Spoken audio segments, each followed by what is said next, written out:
ಶ್ರೀನಿವಾಸ್ ಅವರೇ, ಈಗ ಇಲ್ಲಿ ರಾಹುಲ್ ಗಾಂಧಿ ಅವರು ಮಾತಾಡೋದು, ದಿಗ್ವಿಜಯ್ ಸಿಂಗ್ ಮಾತಾಡೋದು, ಪ್ರಿಯಾಂಕ್ ಖರ್ಗೆ ಮಾತಾಡೋದು ಏನು ಅಂತ ಹೇಳಿದ್ರೆ ಅತಿ ಮುಖ್ಯವಾಗಿ RSS ಎನ್ನುವುದೇ ಒಂದು ಕಡೆ ಇವರು ಮುಸ್ಲಿಂ ವಿರೋಧಿ, ಕ್ರೈಸ್ತ ವಿರೋಧಿ, ಜೊತೆಗೆ ಬಹುತ್ವ ವಿರೋಧಿಗಳಿವರು.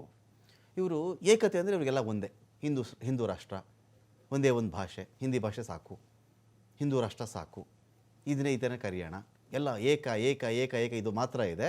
ಬಟ್ ಮೂಲ ನೆಲೆಗಟ್ಟಲ್ಲಿ ನೋಡಿದ್ರೆ ಭಾರತ 516ಕ್ಕಿಂತ ಹೆಚ್ಚಿನ ಸಂಸ್ಥಾನಗಳಿದ್ದಂಥ ಒಂದು ದೇಶ.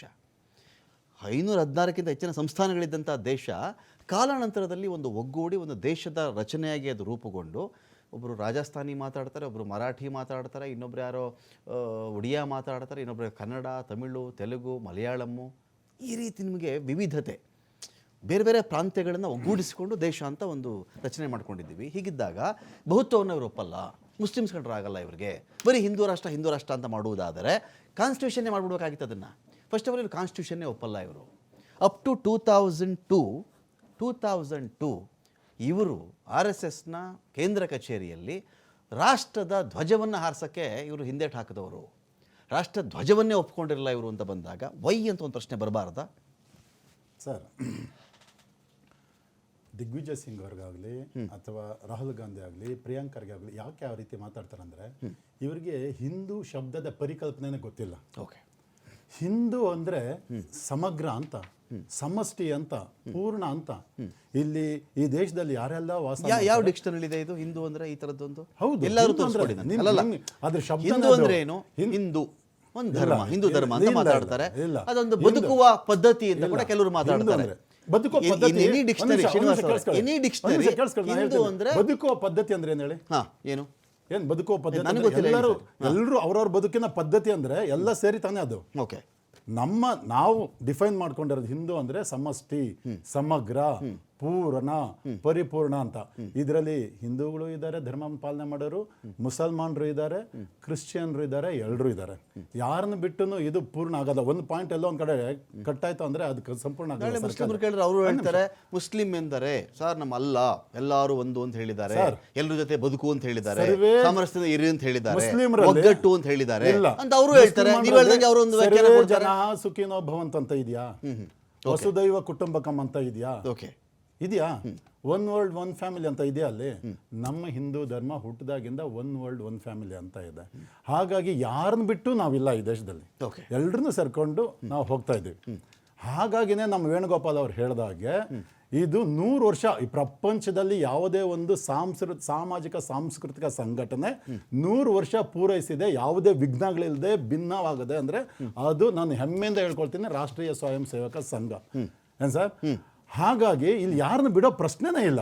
ಲಿಬರ್ಹಾನ್ ಕಮಿಷನ್ ಹೇಳಿದ್ದು ತನ್ನ ಆರ್ಗನೈಸೇಷನಲ್ ಸ್ಟ್ರೆಂತ್ ಅನ್ನ ಬಳಸಿಕೊಂಡು ಬಾಬ್ರಿ ಮಸೀದಿಯನ್ನ RSS ಕೆಡವಿ ಹಾಕ್ತು ಅಂತ. ಹಾಗೆ ಅಂತ 1992ರಲ್ಲಿ RSSನ ಆವತ್ತಿನ ಕಾಂಗ್ರೆಸ್ ಸರ್ಕಾರ PV ನರಸಿಂಹರಾವ್ ನೇತೃತ್ವದಲ್ಲಿ ಬ್ಯಾನ್ ಮಾಡ್ತು. ಆಮೇಲೆ ಯಾಕೆ ತೆಗಿತ್ತು ಬ್ಯಾನ್ನ?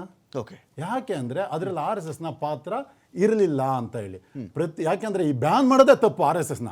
ಯಾಕೆಂದ್ರೆ ಇದು ಸಮಾಜದ ಸರ್ವತೋಮುಖ ಅಭಿವೃದ್ಧಿಗೆ, ಒಂದು ಪ್ರಬಲ ಒಂದು ರಾಷ್ಟ್ರಕ್ಕಾಗಿ, ವ್ಯಕ್ತಿ ವಿಕಾಸಕ್ಕಾಗಿ ಕೆಲಸ ಮಾಡ್ತಾ ಇರ್ತಕ್ಕಂಥ ಇದು ಸಂಘಟನೆ. ಇದು ಅಲ್ಲಿ 1,70,000 ಸಾಮಾಜಿಕ ಕಾರ್ಯಕ್ರಮಗಳು, ಸೇವಾ ಕಾರ್ಯಕ್ರಮಗಳು ಇರೋಂಥ ಏಕೈಕ ಸಂಘಟನೆ ಅಂದ್ರೆ ಅದು ರಾಷ್ಟ್ರೀಯ ಸ್ವಯಂ ಸೇವಕ ಸಂಘ. ಅದರಲ್ಲಿ ಪ್ರಾಕೃತಿಕ ವಿಕೋಪಗಳಾದ್ರೆ, ಪ್ರವಾಹ ಬಂತು, ಅರ್ಥಕ್ವೇಕಾದ್ರೆ ಅದ್ರ ಮೊದಲು ಹೋಗೋದು ಸೇವಾ ಕಾರ್ಯಗಳಿಗೆ ರಾಷ್ಟ್ರೀಯ ಸ್ವಯಂ ಸೇವಕ ಸಂಘ. ಸಾಮಾಜಿಕ ಚಟುವಟಿಕೆಗಳೇ ತನ್ನನ್ನು ಸಂಪೂರ್ಣವಾಗಿ, ನಾ ಹೇಳ್ತೀನಿ ಸರ್, ಸಾಮರಸ್ಯ ಅಂತ ಇದೆ ಸಂಘದಲ್ಲಿ. ಎಲ್ಲ ಜಾತಿ ಧರ್ಮ ಪ್ರಿಯಾಂಕ್ ಖರ್ಗೆ ಅವರು 300-400 ಕೋಟಿ ಹಣ ಎಲ್ಲಿಂದ ಬರ್ತಾ ಇದೆ ಸ್ವಾಮಿ? ಅವ್ರಿಗೆ ಆಫೀಸ್ ಕಟ್ಟಕ್ಕೆ ಯಾರು ತಂದು ಕೊಟ್ಟಿದ್ದೀವಿ? ಯಾರಿಗೆ 300-400 ಕೋಟಿ ಬಂದಿರೋದು? RSS ಆಫೀಸ್ ಕಟ್ಟಕ್ಕೆ. ಯಾವ ಆಫೀಸ್? RSS ಆಫೀಸ್ ಯಾವ ಆಫೀಸು? ಕರ್ನಾಟಕದ ಆಫೀಸಾ, ಮಹಾರಾಷ್ಟ್ರ ಆಫೀಸಾ, ಕೇರಳ ಆಫೀಸಾ, ದೆಹಲಿ ಆಫೀಸಾ? ಯಾವ ಆಫೀಸ್ ಹೇಳ್ತಾ ಇದಾರೆ ಸರ್? ಸುಮ್ಮನೆ ಗಾಳಿನಲ್ಲಿ ಗುಂಡ್ಬಿಟ್ಟು ಹೊಡೆದ್ಬಿಟ್ಟು ಹೋದಲ್ಲ. ನೀವೇನಾದ್ರೂ ಒಂದು ಅಲಿಗೇಷನ್ ಮಾಡಿದ್ರೆ you should establish with facts. ಐಕ್ಯತೆಗೆ ಚ್ಯುತಿ ತರೋ ಕೆಲಸ ಮಾಡ್ತಾರೆ ಇವರು, ಸಂವಿಧಾನದ ಒಗ್ಗಟ್ಟಿಗೆ ಚ್ಯುತಿ ತರೋ ಕೆಲಸವನ್ನ ಮಾಡ್ತಾರೆ. ಒಳ್ಳೆ ಶಬ್ದ ಹೇಳಿದ್ರಿ ಸರ್. ಈ ಸಂವಿಧಾನಕ್ಕೆ ಇವರು ಮುಖ್ಯಮಂತ್ರಿಗಳಾಗಿ ಕಾಂಗ್ರೆಸ್ನವ್ರು ಪದೇ ಪದೇ ಒಂದು ಪ್ರಶ್ನೆ ಕೇಳ್ತಾರೆ, RSSನವರು ಸ್ವಾತಂತ್ರ್ಯ ಹೋರಾಟಕ್ಕಾಗಿ ಯಾರು ಹೋರಾಟ ಮಾಡಿದ್ರು ಅಂತ ಕೇಳಿ. ನಮ್ಮ ಸಂಸ್ಥಾಪಕರಾದಂಥ ಪರಮಪೂಜ್ಯ ಹೆಡ್ಗೇವಾರ್ಜಿ 22 ತಿಂಗಳು ಸ್ವಾತಂತ್ರ್ಯ ಹೋರಾಟಕ್ಕಾಗಿ ಜೈಲಲ್ಲಿದ್ದರೆ ಅವ್ರು ಹೊರಗಡೆ ಬಂದಾಗ ಮೋತಿಲಾಲ್ ನೆಹರು ನೆಹರು ಅವರ ನೆಹರು ಅವ್ರ ತಂದೆ ಹೋಗಿ ಅವ್ರನ್ನ ಸನ್ಮಾನ ಮಾಡಿ ಕರ್ಕೊಂಡು ಬಂದ್ರು. ಆದ್ರೆ ಇವ್ರು ಹೇಳ್ತಾ ಇದ್ರು ಸಂವಿಧಾನಕ್ಕಾಗಿ ಹೋರಾಟ ಮಾಡಿದಾರಾ? ಸರ್, ಸಂವಿಧಾನ ಕತ್ಲಲ್ಲಿಟ್ಟು ಬ್ಯಾನ್ ಮಾಡಿ ಇಂದಿರಾ ಗಾಂಧಿ ಅವ್ರು ತಮ್ಮ ಕುರ್ಚಿ ಉಳಿಸ್ಕೊಳಕ್ ಮಾಡಿದಾಗ 20,000 ಜನ ಸ್ವಯಂ ಸೇವಕರು ಜೈಲಿಗೆ ಹೋಗಿದ್ದಾರೆ ಸರ್. ಅದು ಕಾಂಗ್ರೆಸ್ನವ್ರು ತಿಳ್ಕೋಬೇಕು. 2ನೇ ಸ್ವಾತಂತ್ರ್ಯ ಹೋರಾಟ ಅಂತ ಹೇಳಿ ಬಾಬಾ ಸಾಹೇಬ್ ಅಂಬೇಡ್ಕರ್ ಅವ್ರು ಬರೆದಂತ ಸಂವಿಧಾನದ ಪುನರ್ಸ್ಥಾಪನೆಗೆ ಯಾರಾದ್ರೂ ಹೋರಾಟ ಮಾಡಿದ್ರೆ ರಾಷ್ಟ್ರೀಯ ಸ್ವಯಂ ಸೇವಕ ಸಂಘ. Ban lifted once RSS agreed to recognize the constitution and national flag. Jayaprakash Narayana ಅವರು ಸ್ವತಃ ಮಾತಾಡಿದ್ದಾರೆ. ಜಯಪ್ರಕಾಶ್ ನಾರಾಯಣ ಅವರು ಇದು ಮಾತಾಡಿದ್ದಾರೆ. 20,000 ಸ್ವಯಂ ಸೇವಕರನ್ನ ಬಂಧಿಸಲಾಯಿತು after the assassination of Mohan Das Karamchand Gandhi. Ban lifted once RSS agreed to recognize the constitution and national flag.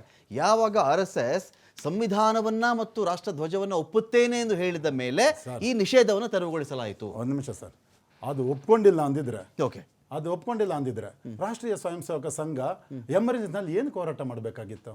ಇದೇ ಬೆಂಗಳೂರಿನ ಜೈಲಲ್ಲಿ ಯಾರ್ಯಾರೆಲ್ಲ ಇದ್ರು ಸರ್? ನಮ್ಮ ಸಹಕಾರ್ಯವಾದಂತ ದತ್ತಾತ್ರೇಯ ಹೊಸಬಾಳೆ ಅವರಿದ್ರು, ಕಾಶಿ ನಾಗರಾಜ್ ಅವರಿದ್ರು. ಎಷ್ಟು ಜನ ಇದ್ರು ಸರ್ RSSನವರು ಇದೇ ಬೆಂಗಳೂರು ಜೈಲಲ್ಲಿ? ಯಾರಾದ್ರೂ ಒಬ್ಬ ಕಾಂಗ್ರೆಸ್ನವರು ಸಂವಿಧಾನ ಉಳಿಸೋದಕ್ಕೆ ಎಮರ್ಜೆನ್ಸಿನಲ್ಲಿ ಇವ್ರು ಹೋಗಿದಾರಾ? ಜೈಲ್ ಸೇರಿದಾರಾ? ಒಬ್ಬರ ಹೆಸರಲ್ಲಿ ಇವ್ರಿಗೆ ಯೋಗ್ಯತೆ ಇದ್ರೆ ಸಂವಿಧಾನನ ಉಳಿಸಿರೋದು ರಾಷ್ಟ್ರೀಯ ಸ್ವಯಂ ಸೇವಕ ಸಂಘ ಮರುಸ್ಥಾಪನೆಗೆ ಹೋರಾಟ ಇದನ್ನು ತಿಳ್ಕೋಬೇಕು ಇವರು. ಅಂದಾಗ ನಿಮ್ಗಿರ್ತಕ್ಕಂಥ ಜೆನ್ಯೂನ್ ರೀಸನ್ ಏನು? ಈಗ ಏನಾಗುತ್ತೆ, 2-3 ಭಾಗ ಬರುತ್ತೆ. ಈಗ ಬಾಯಿ ಮಾತಿಗೋ ಅಥವಾ ಒಂದು ವಿರೋಧ ಮಾಡಬೇಕು ಅನ್ನೋ ಕಾರಣಕ್ಕೋ, ಇಲ್ಲ ಸಂವಿಧಾನ ತೆಗೆದು ಬಿಡ್ತಾರೆ ಇವರು, ಮನುಸ್ಮೃತಿನ ಜಾರಿ ಮಾಡಿಬಿಡ್ತಾರೆ. ಇದಕ್ಕೇನಾದರೂ ನಿಮಗೆ ಲೀಗಲಿ ಒಂದು ಮೆರಿಟ್ ಸಿಗುವಂಥ ಅಂಶಗಳಿರಬೇಕು. ಫಸ್ಟ್ ನಾನು ಫೈಟ್ ಮಾಡ್ತೀನಿ ಲೀಗಲ್ ಆಗಿ, ಪ್ರಿಯಾಂಕ್ ಖರ್ಗೆ ಅವರಾದರೂ ಕೇಸ್ ಮಾಡಲಿ, ನೀವಾದರೂ ಒಂದು ಪೆಟಿಷನ್ ಹಾಕಿ ಇಂತಿಂಥ ಕಾನೂನಾತ್ಮಕ ಕಾರಣಗಳಿದೆ, ಇದಕ್ಕೆ ನೀವು RSS ಬ್ಯಾನ್ ಮಾಡಬೇಕು ಅಂತೇಳಿ. ಅಲ್ಟಿಮೇಟ್ಲಿ ನೀವು ಇಲ್ಲಿ ಏನೇ ಬಾಯಿ ಮಾತಲ್ಲಿ ಹೇಳಿದ್ರು ಕೂಡ, ನೀವೇನೇ ಪಾಸ್ ಮಾಡಿಕೊಂಡ್ರು ಕೂಡ RSS ಅನ್ನೋ ಸಂಘಟನೆ ವೇಣುಗೋಪಾಲ್ ಅವರೋ ಇನ್ನೊಬ್ಬರೋ ಮತ್ತೊಬ್ಬರೋ ಕೋರ್ಟ್ಗೆ ಹೋಗೇ ಹೋಗ್ತಾರೆ. ಲೀಗಲಿ ಫಸ್ಟ್ ಪ್ರೂವ್ ಮಾಡಿ, ನೀವು ಎಲ್ಲೆಲ್ಲಿ ರಾಂಗ್ ಎಡವಿದ್ದಾರೆ, ಇವರು ತಪ್ಪೇನು ಮಾಡಿದ್ದಾರೆ ಅಂತ ಹೇಳಿ ಪ್ರೂವ್ ಮಾಡಿ, ಆಮೇಲೆ ಇಟ್ಕೊಂಡು ನಿಮ್ಗೆ ಬ್ಯಾನ್ ಮಾಡಿ. ಲೀಗಲಿನೇ ಮಾತಾಡದೆ ಬೇರೆಲ್ಲ ಮಾತಾಡ್ತಾ ಇದ್ದಾರೆ. ಅವ್ರು ಕೇಳ್ತಾ ಇದ್ದಾರೆ 400 ಕೋಟಿ ಆಗಿಬಿಡ್ತು. ಯಾವ ಆಫೀಸ್ ಸ್ವಾಮಿ 400 ಕೋಟಿ? ಅವರು IT ಕಟ್ಟಿಲ್ವಾ? ಫೈಲ್ ಮಾಡಿ, ಕಂಪ್ಲೇಂಟ್ ಮಾಡಿ ITಗೆ. ಇಡಿ ಕರೀರಿ ಅವ್ರನ್ನ. ಅಕ್ರಮ ಹಣ ವರ್ಗಾವಣೆ ಮಾಡಿದ್ದಾರೆ ಅವ್ರು 400 ಕೋಟಿ ರೂಪಾಯಿನ. ನಿಮ್ಮನ್ನ ಯಾರು ತಡಿತಿಲ್ಲ ಅಲ್ವಾ ಇಲ್ಲಿ? ಸರ್ ನೋಡಿ, ನಾನು ನಿಮಗೆ ಒಂದು ಸ್ವಾತಂತ್ರ್ಯ ಬಂದ ಮೇಲೆ ಮೊದಲ ಭಯೋತ್ಪಾದಕ ಘಟನೆ ಸಂಘಟನೆ ಮಹಾತ್ಮ ಗಾಂಧೀಜಿಯವರನ್ನ ಕೊಂದಿದ್ದಾರೆ. ಒಂದು ನಿಮಿಷ, ಕೊಂದಿದ್ದಾರೆ. ಈ ರಾಷ್ಟ್ರಕ್ಕೆ ಸ್ವಾತಂತ್ರ್ಯ ಕೊಟ್ಟಂತ ರಾಷ್ಟ್ರಪಿತ ಮಹಾತ್ಮ ಗಾಂಧೀಜಿಯವ್ರನ್ನ ಕೊಂದಿದ್ದಾರೆ. ಆ ಕಾರಣಕ್ಕೆ ಈ ದೇಶದ ಕಾನೂನು ಯಾವ್ಯಾವ ಶಿಕ್ಷೆ ಕೊಟ್ಟಿದೆ ಅನ್ನುವಂಥದ್ದು ಇತಿಹಾಸ. ನೀವು ನನ್ನ ಕೇಳಿದ್ರಿ ಯಾವ ಕಾರಣಕ್ಕೋಸ್ಕರ ಅಂತೇಳಿ. ಸರ್, ನಾನು ನಿಮಗೆ ಉದಾಹರಣೆ ಸಮೇತ ಹೇಳ್ತಾ ಹೋದೆ. ಏನು, ಇವರು ಒಂದು ಮಹಾತ್ಮ ಗಾಂಧೀಜಿಯವರ ಹತ್ಯೆ, ಇನ್ನೊಂದು ಸಂವಿಧಾನವೇ ಬೇಡ ಅಂತ ಇವರ ಆರ್ಗನೈಸರ್ ಪತ್ರಿಕೆನಲ್ಲಿ ಮುಖಪುಟದಲ್ಲಿ ಬರೆದ್ರಲ್ಲ. ಇವರ RSS ಕಚೇರಿ ಮೇಲೆ 2001 ತನಕ ನಮ್ಮ ರಾಷ್ಟ್ರ ಧ್ವಜವನ್ನ ಹಾರಿಸಿಲ್ಲಲ್ಲ. 1991ರಲ್ಲಿ ಈ ದೇಶದಲ್ಲಿ ಬಾಬ್ರಿ ಗಲಾಟೆ ಶುರುವಾಯ್ತಲ್ವಾ? ರಕ್ತದ ಕೋಡಿ ಹರಿತಲ್ಲ ಈ ದೇಶದಲ್ಲಿ. ಅದಕ್ಕಿಂತ ಉದಾಹರಣೆನ 2008ರಲ್ಲಿ ಒಡಿಶಾದಲ್ಲಿ ಕ್ರೈಸ್ತರ ಮೇಲೆ ದಾಳಿ ಆಯ್ತಲ್ಲ, 2003ರಲ್ಲಿ ಗೋಧ್ರಾ ಹತ್ಯಾಕಾಂಡ ಆಯ್ತಲ್ಲ. ಸರ್, ನಮ್ಮ ಕರ್ನಾಟಕದಲ್ಲಿ ಪಬ್ ಮೇಲೆ ದಾಳಿ, ಚರ್ಚ್ ಮೇಲೆ ದಾಳಿ, ಹೆಣ್ಣು ಮಕ್ಕಳು ಭಾರತ ಮಾತಾ ಕಿ ಜೈ, ಆ ಹೆಣ್ಣು ಮಕ್ಕಳ ಅವ್ರ ಸ್ವಾತಂತ್ರ್ಯ ಅವ್ರ. ನನಗೊಂದು ಪ್ರಶ್ನೆ ಬರುತ್ತೆ ಸರ್, ಹೆಣ್ಣು ಮಕ್ಕಳು ಪಬ್ಬಿಗೆ ಹೋಗಿ ಅರೆ ಬರೆ ಬಟ್ಟೆ ಹಾಕಿದ್ರು ಇವ್ರಿಗೆ ಪ್ರಾಬ್ಲಮ್, ಮುಸಲ್ಮಾನರು ಮೈ ತುಂಬ ಬಟ್ಟೆ ಹಾಕಿದ್ರು ಇವ್ರಿಗೆ ಪ್ರಾಬ್ಲಮ್. ಏನ್ ನಾವೇನಾದ್ರು ಕಾಡು ಮನುಷ್ಯ ತರ ಮೈಗೆ ಸೊಪ್ಪು ಕಟ್ಕೊಂಡು ಓಡಾಡ್ಬೇಕಾ? ಏನ್ ಇವ್ರ ಮನಸ್ಥಿತಿ? ಒಂದು ಜನರಲ್ ಕ್ವಶನ್ ಕೇಳ್ಬಿಡ್ತೀನಿ. ಹೇಳಿ ಸರ್. ಈಗ ಕಾರ್ಮಿಕರ ಸಂಘಗಳಿರ್ತವೆ, ಯಾರೋ ಒಂದು ಚಾಲಕರ ಸಂಘಗಳಿರ್ತವೆ, ಯಾವುದಾದ್ರು ರಿಜಿಸ್ಟರ್ ಮಾಡ್ಕೊಳ್ತಾರೆ ಒಂದು ಸಂಘ, ಆ ಸಂಘಕ್ಕೆ ಒಂದು ಫ್ಲಾಗ್ ಮಾಡ್ಕೊಳ್ತಾರೆ. ಅವರವರು ಕಚೇರಿಗಳಲ್ಲೂ ಆಯಾ ಸಂಘಕ್ಕೆ ಸಂಬಂಧಪಟ್ಟಂತೆನೋ ನಮಗೊಂದು ಧ್ವಜ ಇರಲಿ. ದಲಿತ ಸಂಘಟನೆಗಳು ಇವೆ, ಅವರೊಂದು ಧ್ವಜ ಇಟ್ಕೊಂಡು ಬರ್ತಾರೆ ಪ್ರತಿಭಟನೆಗಳು ಮಾಡಿದಾಗ.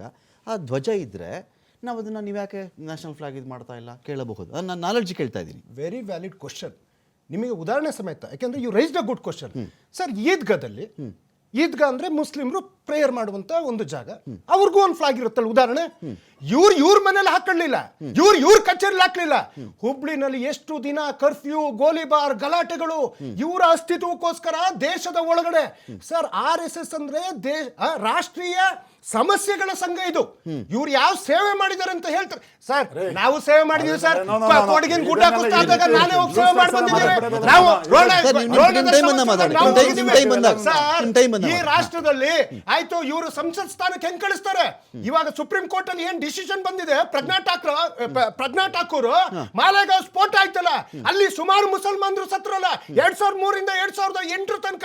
ಈ RSS ನವರ ದಾಳಿಗಳಿಗೆ ಸುಮಾರು 150 ಜನ ಸತ್ರಲ್ಲ. ಸರ್, ಬಾಂಬ್ ಯಾಕೆ ತಯಾರಿ ಮಾಡ್ತಾರೆ ಇವರು? ಹುಬ್ಳಿ ಕೋರ್ಟ್ ಅಲ್ಲಿ ಹೆಂಗೆ ಬ್ಲಾಸ್ಟ್ ಆಯ್ತು, ಅದು ಕೊನೆ ಯಾರ ಹೊರ್ತಾರೆ? ವೇಣುಗೋಪಾಲ್